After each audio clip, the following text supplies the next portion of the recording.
I've got work in the morning and 2 shows to get through. Time to get speedy with this review.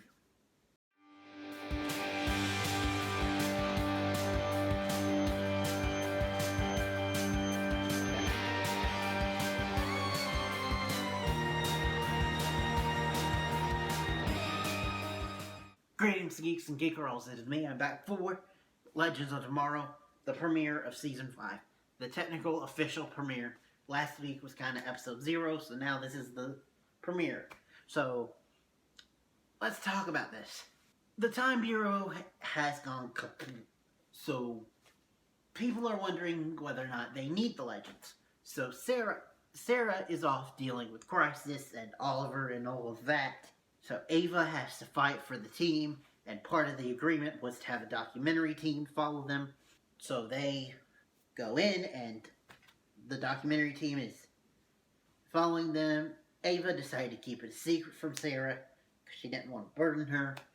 And Sara comes in, and of course is mad. They find out that there is a time disruption, and so a glitched out Gideon takes them to the year 1917, I think. Somewhere around that time for Rasputin. And we find out that he has come back to life after dying.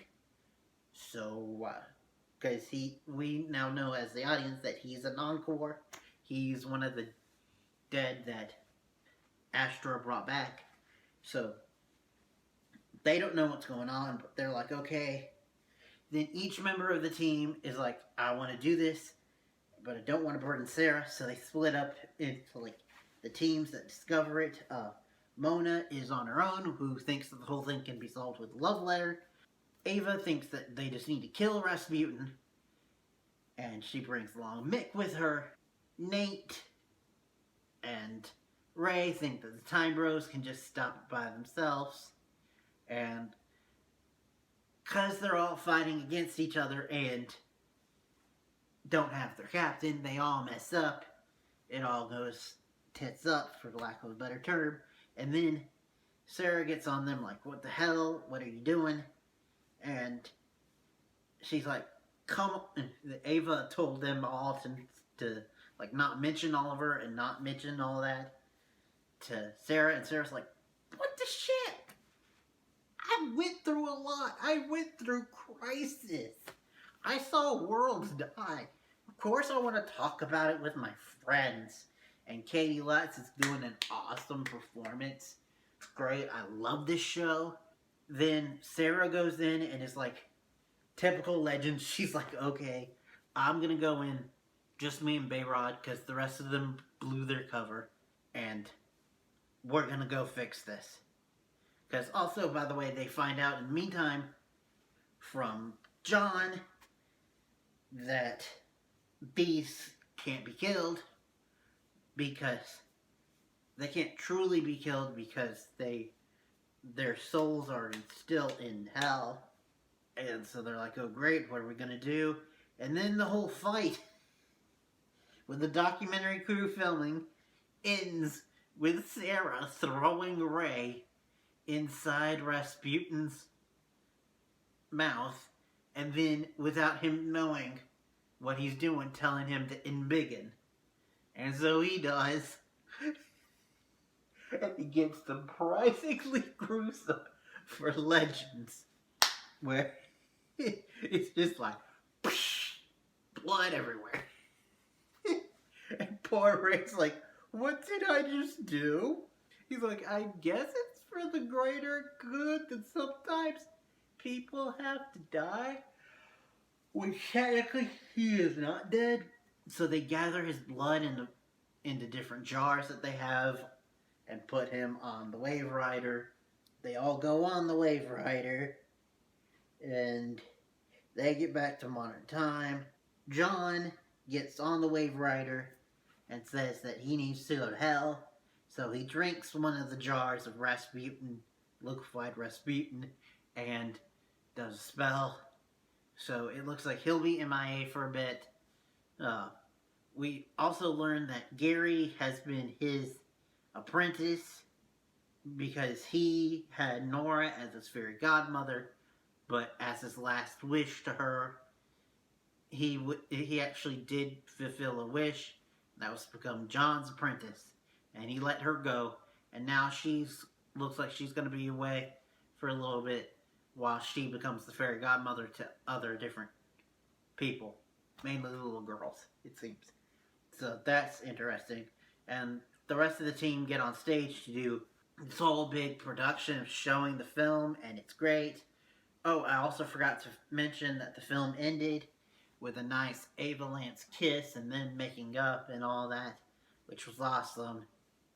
And also kind of subtly touches on the fact that Ava is a clone, and so she doesn't really know emotions as well as normal people, which was cool.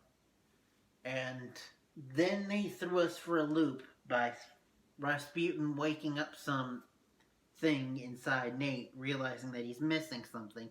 And then when they fix Gideon, she shows him a quick little hologram of Arizari saying, "Find me," which I hope that they're not going for the romance thing. That would be a misstep in my opinion.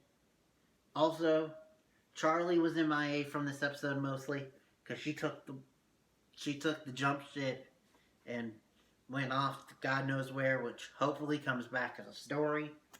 I know that there's going to be a villain coming in that has ties to her, so you never know. This was the first full episode that we had with Bayrod, and I don't know how I feel about him. He seems kind of stonery, and I don't know if I like him or not. You never know. I mean, we are getting Zari next week, but she's not like joining the team. And I'm trying to think of anything else that I missed big. Ray in Modern Time is not looked well upon because, you know, the whole being possessed by a demon thing. And the demon giving off a really bad image for him. Oh yeah, there was a whole subplot with Mona's writing and Mick feeling kind of not feeling Rebecca Silver anymore and not being able to do good stuff with her. So he passes on the torch to Mona, and Mona's like, "Okay, well, I'm going to miss you." Mick's like, "What?" She's like, "Yeah, I can't be on the time ship if I'm going to be Rebecca Silver, so bye." Mona is now gone from the show, which I'm sad to see her go, but also I love the actress, but the character was kind of just there. She didn't really have too much of a big impact. But anyway, I really did enjoy the episode.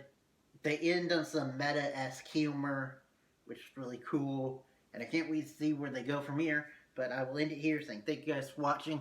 Next time you see me will be for, I believe Riverdale is back. Flawless Fails, Nancy Drew. But anyway, thank you guys for watching. Till next time and beyond. Whew. Okay, so